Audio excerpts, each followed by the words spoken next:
And I want to tell you a story because I think that, and again, I was motivated in part by having conversations with my 7-year-old. When we think about miracles, we think about Moses parting the Red Sea.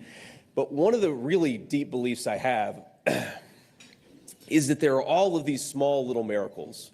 And if you look for them, you actually see them. And I'll tell you, yesterday morning, I woke up, I went to bed around 1 in the morning, and I woke up around 3:30 in the morning. And, my mind is racing. I'm the kind of guy, I sleep like a baby. Even the past couple of weeks, going through this vetting process for the vice presidential nomination, I still slept like a baby. My head hits the pillow, I'm out, I wake up 6 hours later, and I feel great. That's how it's always been for me.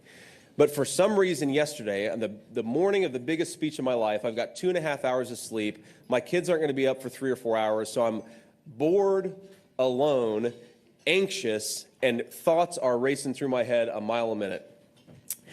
And I say very simply, after 30 minutes of trying to count sheep or count backwards from 500 to 1, I finally just say, Jesus, please help me. And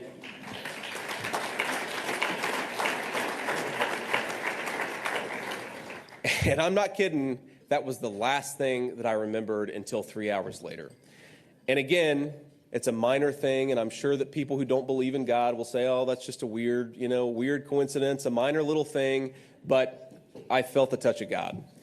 And I think that if we look out there and we look in this country, we look at our past and we hopefully envision a future, we remember that there's a lot of little touches of God in our past, in our present, and in our future. We just have to look for them. Thank you. God bless you guys, and thanks for having me.